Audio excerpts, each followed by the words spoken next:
Good afternoon, everyone. Hope you all are having a great day so far. So today we are taking a look at a Cadillac XT5. I'm going to be replacing the brake pads on this vehicle. And if you ever have done a brake job before, any sort of brake pad job, this is going to be similar to others. So what I also appreciate about working on larger vehicles like this is that there's usually enough clearance underneath. So over here is my foot with the sandal that I have. These are actually pretty comfortable sandals. So there's enough clearance anyway to get underneath, and yeah, we still need to jack up the car and place it on a jack stand. Make sure that when we push the vehicle, it's not going to roll over or anything like that. If we have chocks to put on the back wheels, that's something that we could do as well. But I'm getting a little bit ahead of myself. Let's go ahead and get started with this job. The first thing that we are going to be doing is removing these 6 lug nuts. And once we do so, we are going to be able to take this wheel off. And the first thing that we're going to do though is go ahead and jack it up. So let's go ahead and get started. All right, just wanted to pause here for a second and mention that first, before we jacked the car off the ground, which I'm going to get to in a second, we have these lug nuts here, which we actually loosened just a little bit. You see how they're a little bit loose here. And we do this typically while it's on the ground, because on some vehicles, or actually, at least on the vehicles that I worked on, if you do not loosen these when the car is already on the ground, then if you try to jack it up and then loosen these lug nuts, the wheel is just going to spin. So that is something to keep in mind. Also, when jacking up a vehicle, you do want it to be resting on one of these jack stands, making sure that the jack stand that you purchase is going to be able to retain the weight of the vehicle. So this is resting on the jack stand. Over here, I have loosened the pressure on this little valve so that the jack stand itself could lower down and apply all of the weight of the vehicle onto that jack stand right there. However, I also tightened this up again and then applied pressure so that there's an extra level of support in case that jack stand fails, which is possible. It's not very likely, but just as an extra little bit of insurance, it's always good to do something like that. And also something to keep in mind, just making sure that your setup here is stable. Something else that I like to do is give the vehicle a good push. So like pushing it pretty hard like this. And as long as it stays flat and it doesn't move around or shake, I guess depending on how strong you are to make it move, that's also a good indicator that your base that you established here is stable. So just a few things to keep in mind. Let's go ahead and move on to removing this wheel and taking a closer look at the caliper. So something else I wanted to mention here is that we were able to break these lug nuts free.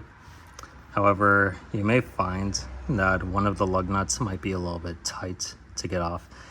That's if the vehicle is not actually sitting on anything and if it's floating in the air. However, or I should say suspended. So something to keep in mind is that as you are removing these lug nuts, the weight is equally distributed among them. So you're removing pressure from the top side, which will make the wheel sit lower or higher depending on where you are applying that pressure. So for example here, we can see that there is no pressure over this top side and all the pressure is here on the lower side, which makes this difficult to move. So if we just simply push on the wheel forward like this and remove it,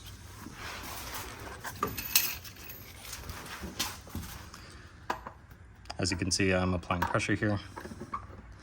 And let's see, we're going to be using our 22 millimeter, so that's over here. And now you can see it's loose. So we're able to loosen it while still applying pressure here it comes off just like that.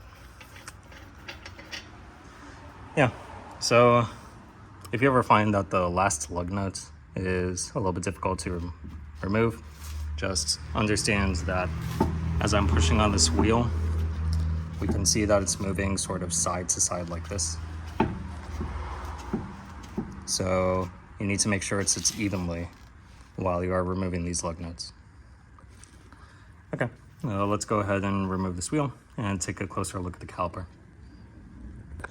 All right, so we have just removed the wheel, and just to add a little bit of extra insurance, I put the wheel underneath the car so that we can see that it's still supported on the jack stand and on the vehicle jack itself. However, if it were to, either of these were to fail, then we still have that wheel to protect the vehicle from hitting the ground, because replacing a wheel and a tire is much less expensive than replacing all of this. So that's just something to keep in mind as we continue to move forward. So over here we have our rotor assembly, we have our caliper here, we have our brake pads, which are going to be on both sides. And the way that, if you're unfamiliar with this, the way that a vehicle slows down if they have brake rotors and this type of brake assembly is the brake pads apply friction. So pressure is applied whenever you press the brakes. Pressure is applied into the system, which allows the calipers pistons to push on these brake pads on both sides of the rotor. And it's the friction between the rotor and the brake pads that causes the vehicle to slow down. So over here, let's see if I could get a good camera angle on this. There is going to be a bolt right here that once we remove it, this caliper is going to come up sort of like a clamshell, and it's going to be able to sit in that upright position where we will have more access to the existing brake pads and be able to inspect their condition, and if necessary remove them and replace them with new brake pads, which is what we are going to be doing here. So let's go ahead and take a look at that. The first thing that we're going to be doing is removing this bolt, and I am going to get that tool and show you how exactly we're going to do that as well. So here, I may be lambasted in the comments for saying this, but it looks to me that I have a 17mm socket here. I used it on the other side before making this video, and it seemed to fit. So it also did not round the head of the screw, so that's a success in my book. This is just a regular ratcheting wrench, so we are going to use this to place it on the other end of that bolt, like, it's kind of hard to do this while holding a camera, but like so. Thank God for good depth perception.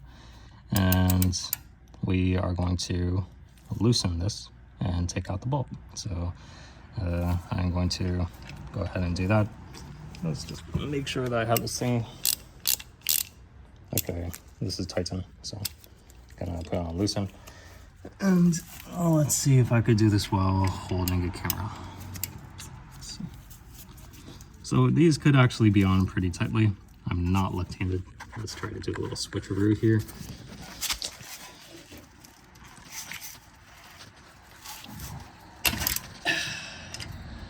All right. So it looks like that loosened it, or at least enough to remove the bolt. And once it is broken free, we can go ahead and remove that bolt. It looks like this bolt does not have any thread locker on it, so what we can do when we replace it is put some medium strength thread locker on the threads, so that when we reinstall this, vibrations from the vehicle is not going to make this eventually loosen. I think also, even without thread locker, it's probably not going to loosen, but you know, better safe than sorry. All right, so now that we have removed that bolt, now this end of the caliper should open up like a clamshell. Be very careful when you're opening this as well, because on the brake pads themselves, there are going to be these two springs which are applying pressure in an outward direction, and they might go flying if you open this too quickly. So let's just sort of gently open it. It's a little bit heavy, and it also might be a little bit tight, so keep that in mind while you're lifting this. And it's just going to sort of sit in this direction. The reason why I do it this way as well is because if you end up removing both bolts, so there is also an upward bolt here. If you end up removing both of those, then the caliper would just be sitting and floating in this space, and you would need to mount it on something. So typically I just do it this way. So since nothing else would be supporting the caliper in that situation, it would just be sort of resting, and this line would still be attached to it. If you let it to drop on the ground, then this thing could just rip out, and then brake fluid could start leaking everywhere. Ask me how I know. Anyway, so keep it in this direction, just like that. Here we have our brake pads. So we can see these little, I believe they're called cotter pins. I'm not exactly sure what they're called. Maybe someone can correct me. Anyway, so these apply an outward pressure on these brake pads for reasons. So we are going to remove them, and they just pop out like so. If they're in good condition and they're not too rusted, they could probably be reused. However, typically in the brake pad kit that you purchase from a store or Amazon or wherever else, they usually include new ones of these. So you can just, it's up to you whether you reuse them or use new ones. For the purposes of this discussion, I guess, all I will say is that it's probably better to use new tools if they're available and new parts. But ultimately it's your decision. You're the one who's doing this repair. And also, just as a disclaimer, anything you see or do in this video, I'm not responsible for you screwing up in any way. So yeah, it's on you. Anyway, so I'm going to place that to the side. This video is for educational purposes only. Yeah, I should have probably said that. I'll say that again at the end. Anyway, so going to remove these pins as well. They're probably not called cotter pins now that I think about it. Here they are again, and placed over to the side. And over here, we have our brake pads, which are inside these metal brackets. Also in the kits, in the brake pad kit that you purchase, typically they will also come with these metal retaining brackets. And these are where the brake pads slide onto. So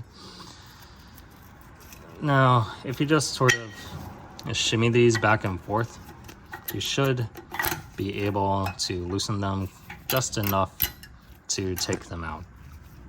And here it is, the old brake pad here. So when we return, we will take a look and compare the old brake pads to the new. So we return again to look at a sort of demonstration between an old brake pad versus a new brake pad. So here we have the old brake pad.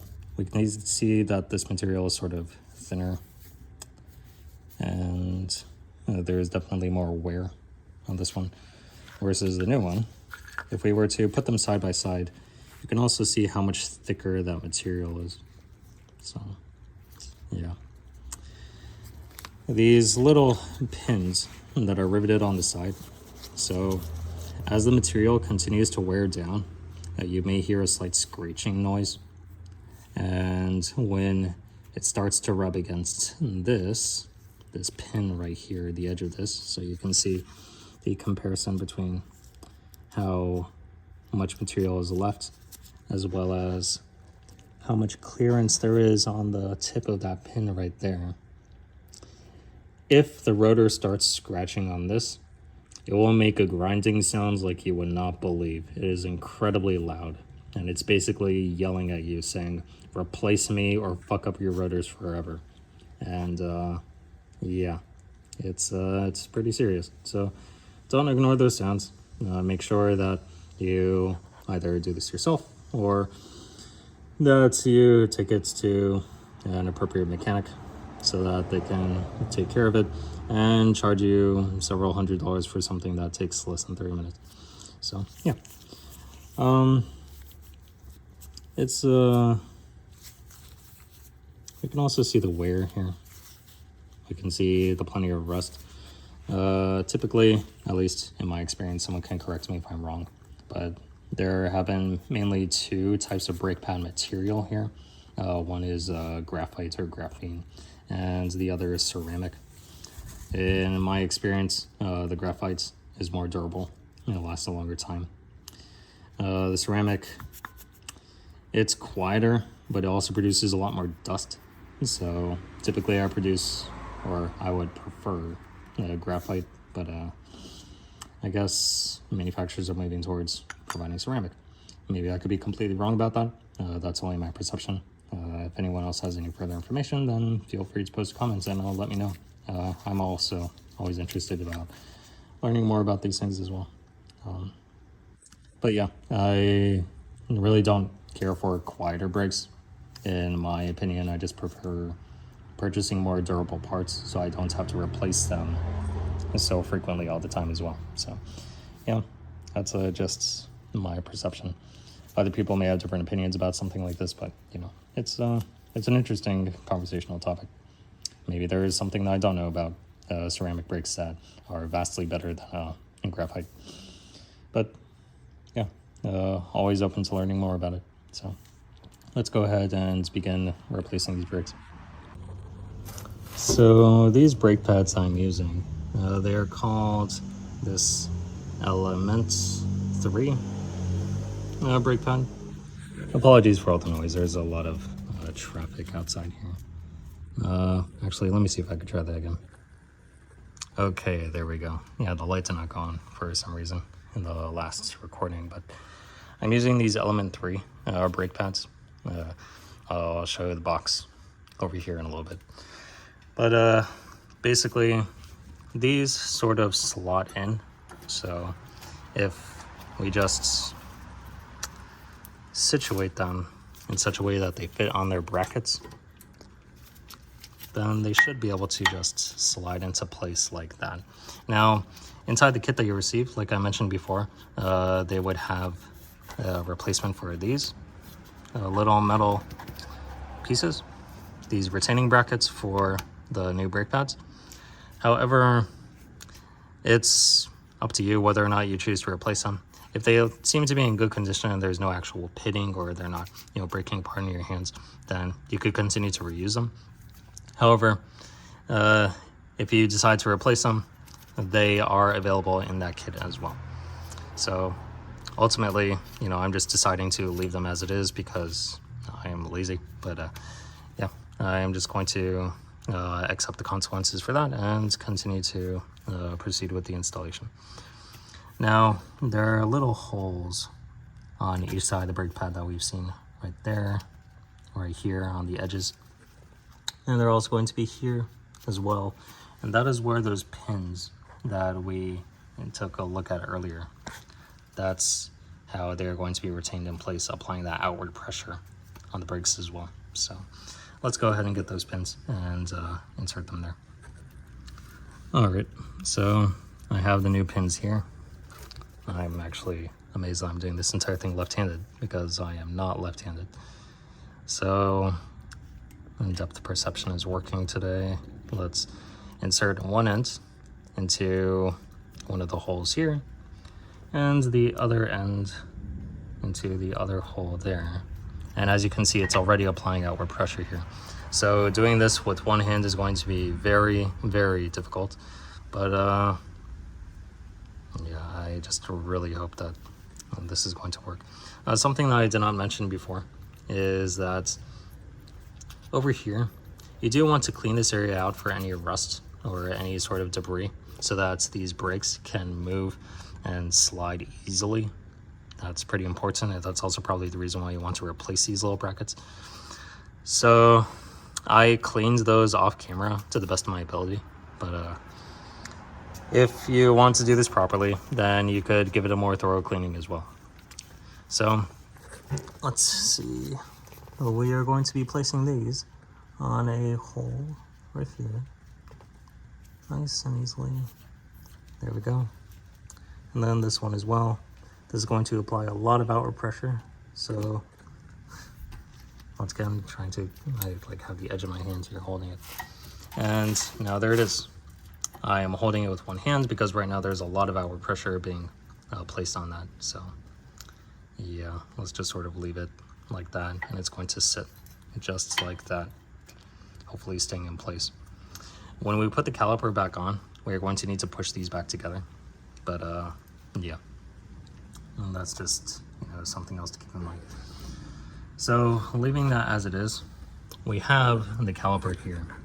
And something that we notice is that as the brake pads wear over time and you press on the brakes in the vehicle themselves, this outer area is going to continue pushing further and further inward to accommodate the loss of material. And what we need to do before placing the caliper back on, because if we were to place it on right now in its current state, we would see that this amount of clearance will not slot over the brakes. It will just stop, and we will not be able to get that on. So what we're going to do is take an old brake pad, put it along the surface of these particular pistons, and then we're going to use a C-clamp to push these pistons back in so that they are flush with the surrounding caliper material here. And that amount of clearance will provide just enough room to slot over the new brake pads. So let's go ahead and do that. So here we are with the C-clamp. I'm going to go ahead and loosen this as much as I can, or, you know, just enough. There are tools that are created specifically for compressing these pistons. However, I just decide to do it this way. So you want to get the end of the C-clamp as close to the middle of this brake pad as possible, since as you are going to be tightening and as you're going to be continuously applying pressure, you want it to sit as evenly as possible. If it does not, then it's possible that the rubber boot that is surrounding the piston here could possibly break. You know, now that I think about this, I need one hand to hold the clamp, one hand to tighten it, and one hand to hold the camera. So yeah, I have no idea how I'm gonna possibly do that. Let me see if I can balance it this way. Apologies for the angle, but maybe this will actually work. Okay. And of course, when you're seating the C-clamp here on the other side, you do want to make sure that it's not in an unstable position. So we're going to compress it. Continue compressing it this way. And there are many different ways to compress these pistons. This is just my preferred method. It's also the most consistent. So I'm going to continue doing it this way until it's flush. Okay, now just a little bit more. And there we go. I believe it's flush now. Let's back off of it and remove it gently and take a look and see how well we have done here.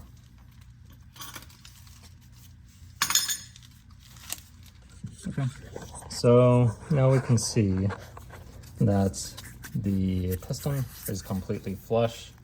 It's not sort of bowing or leaning in one direction or another. It looks to be pretty seamless. So from here, we will go ahead and squeeze these brake pads together to provide enough clearance for the caliper to sit back where it needs to go. We'll try to do this with one hand. Yeah, okay.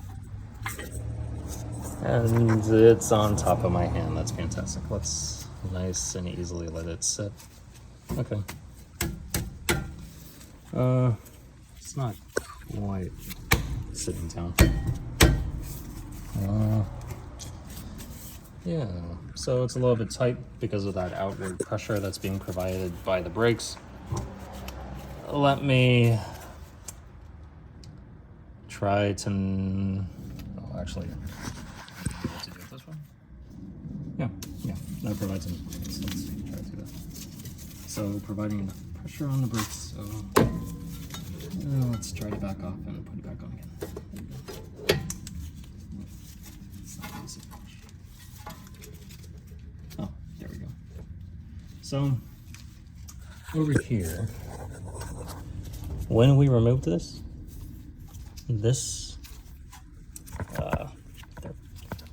was extended outwards like that. So we just need to push it inwards like this and then bring it straight down. There we go. Sits flush. All right. So from here, we are going to put the screw back in again, tighten it down to the appropriate torque spec.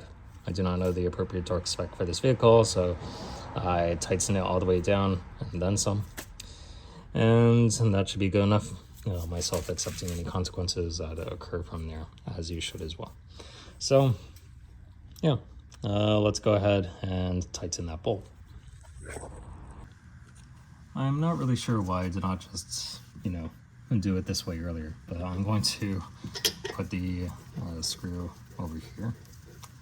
I guess I have done this process many times before, but this is the first time that I've done it while holding a camera, so still learning.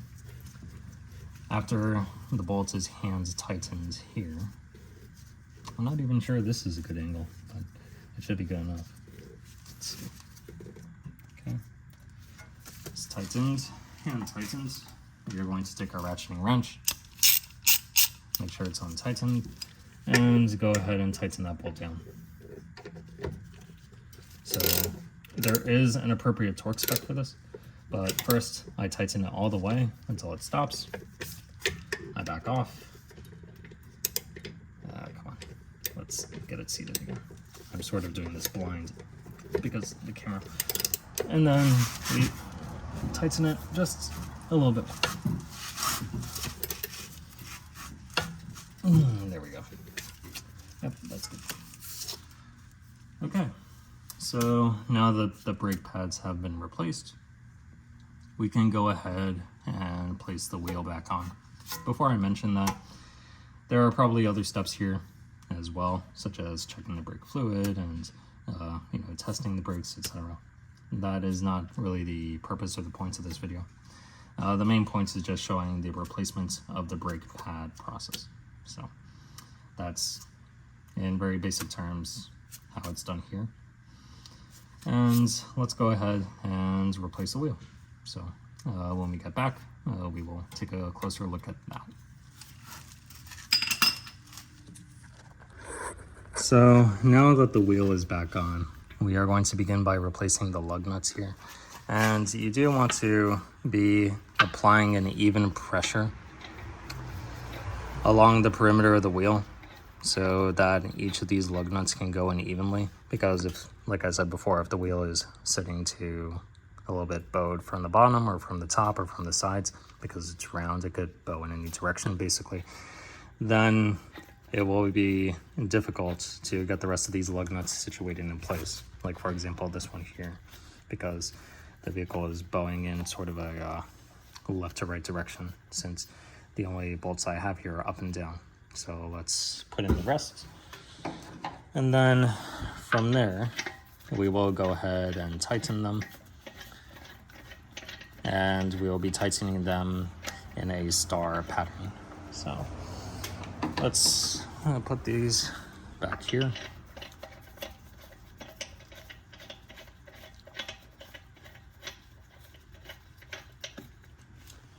And we have one more here.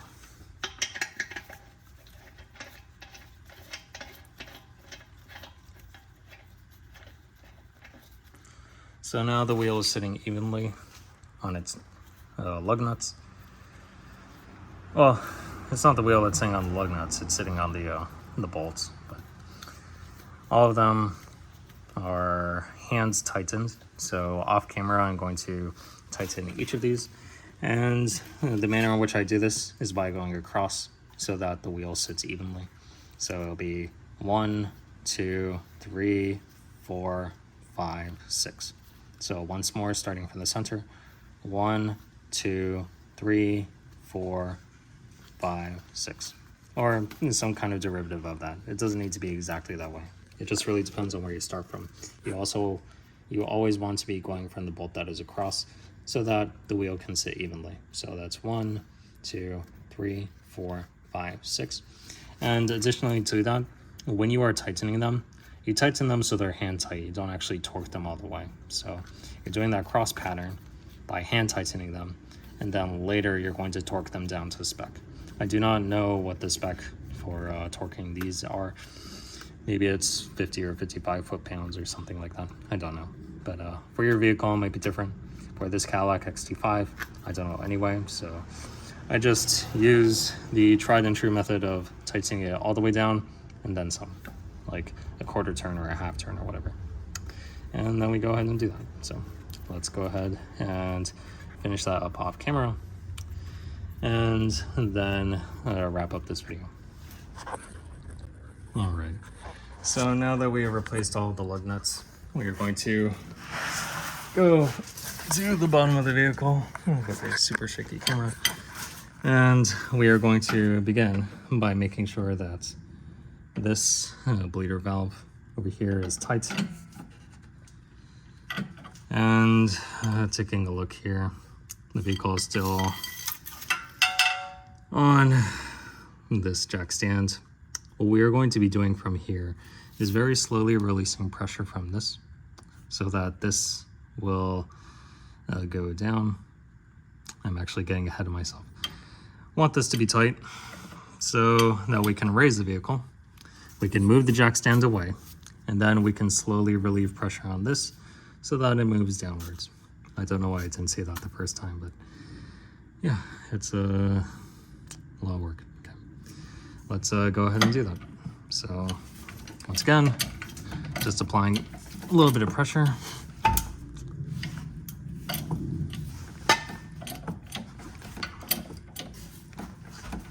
Okay.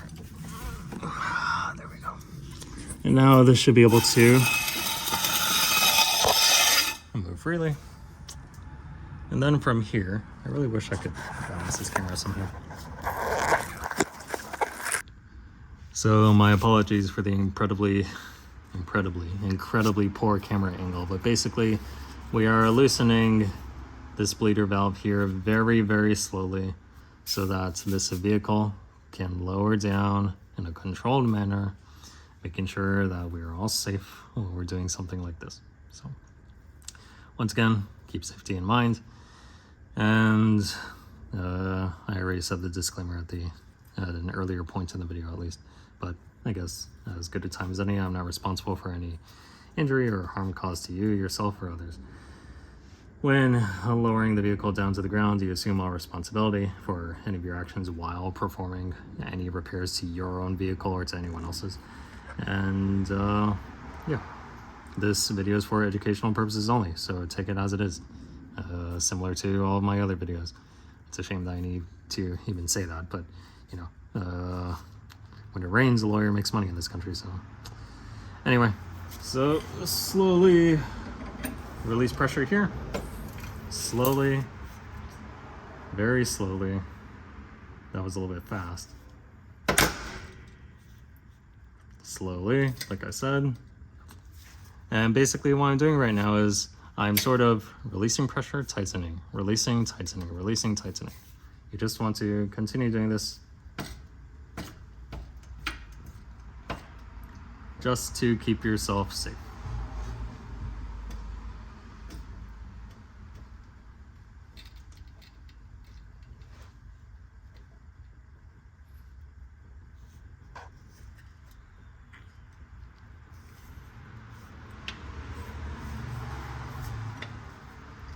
Okay, and once all the pressure is released, we can slowly push this down and move it away. Something that I would very strongly recommend is that whenever you're doing anything that needs any kind of jacking up, so in this particular case we have replacing brake pads, I would recommend using something better than this. This is an old jack stand that I'm borrowing from my father that he purchased sometime in the 80s from Harbor Freight, if that's to be believed. But yeah, it's one of the original ones. It's very heavy, it's reliable, but as you can see, it's seen better days. I had to balance it on this wooden block just to make sure that it doesn't slide around or whatever. So don't use something like this. If you can get a proper jack stand, use a proper, well, a proper jack stand obviously, but if you could get a proper jack, use the proper jack. Do not use something like this. I only use this because, you know, I don't have anything else. I think the video is upside down actually. But there we go. That'll work. I'm sorry for those of you who are getting a little bit seasick from all these angles, but anyway, this, not great. I mean, you could even use the vehicle jack that comes with your vehicle, like the one that's in your trunk or whatever. It'll probably be better than this. However, the one that came with my vehicle, it actually did not come with the Cadillac, but it came with another vehicle. It was too short to use for this project, and it did not provide enough clearance upwards, so I had to use this instead. So, yeah. If you have the option, don't use something like this because it absolutely sucks. But anyway, it got the job done and I'm grateful for having it, but it's a pain in the ass to use because of all the reasons I mentioned before. Anyway, so yeah, that sort of completes the brake job. In the next shot that I'm going to show before wrapping up the video, I'm going to show the tools I used, as well as provide some final thoughts. All right, so here we are with the finished product. The wheel has been placed back onto the vehicle with all the lug nuts tightened and torqued to spec. Anyway, so here are all the tools I used basically. We have our jack stands from circa 1981 with 2 missing front wheels balanced on a wooden block. Don't use something like this. Get a proper jack. I only had to use this because of, you know, my own limitations, but honestly, use something better. I guarantee you will have an easier time. Anyway, we have a jack stand. This is just an R jack stand from Harbor Freight, bought a very long time ago. I think this has like a 2 or a 3 ton capacity. Depending upon the vehicle that you're working on, you do want to make sure that you have the proper jack stand that could support the weight of the vehicle. And you want that to be in clearance of like, let's say 20 to 30% of the actual weight of the vehicle. So if a vehicle weighs a certain weight, you want the jack stand to be able to support 20 to 30% more than that weight. At least that's my recommendation. Other people may have different opinions of it, but really you don't want something like this failing when you're working under a car. Anyway, we also have the brake pads that I replaced. I used Ray Besto's Element 3 brake pads. I read some reviews about them online and I felt they were a good product. These are ceramic brakes. I don't really prefer ceramic brakes because I really don't care about that much noise and I think the dust is annoying to clean, but I mean, they're fine for what they are. This is the tire iron that I used to tighten and loosen the lug nuts. I have this ratcheting tool. This one is a Husky brand that I got on a deal from, what's the name of that place? Home Depot. And I believe, if I'm not chastising the comments for it, this is a 17 millimeter socket. So it's a socket wrench. Yeah, I just realized it's a socket wrench. There we go. And of course we have the seat clamp, which we utilized for compressing the caliper as well. So that is providing enough clearance for that caliper to go back onto the rotor and that brake pad assembly. Since, you know, after all that material is removed, it becomes thinner and thinner, and the caliper accommodates that by pressing in thinner and thinner. So you need to compress those pistons again so that it widens just enough to go over that rotor and brake pad combination there. But yeah, those are basically all the tools I used. I also have gloves. These gloves kind of suck though. If you're going to use gloves, I would recommend better ones. I don't know where you would get better ones, but maybe medical grade or whatever, depending on your budget. But yeah, I would recommend using gloves in general so that you don't like get crap all over your hands. But that is generally how to replace brake pads. There are also some other nuances as well, such as, you know, making sure that you have enough brake fluid, you know, pumping the brakes to make sure there's no air introduced in the system. You may need to bleed the brakes when you do this as well. Typically I don't. However, I accept the consequences for that. And whenever you're working on your own vehicle, you know, there is always that element of volatility in which you make certain decisions at the time, and then later on you remember this, whatever is happening, like this is happening because I did something before. So that's something to keep in mind whenever you're working on something like this as well. I accept all of that, and I've done this job this same way for a long time, and I haven't had any problems. I cannot guarantee that you won't though. So that's something to keep in mind. And yeah, that's pretty much it. So once again, thank you all for watching. If you have any questions or comments, you can always post them in the comments, and we'll look forward to the next one. Thank you all for watching, and I hope you all have a great day. Take care.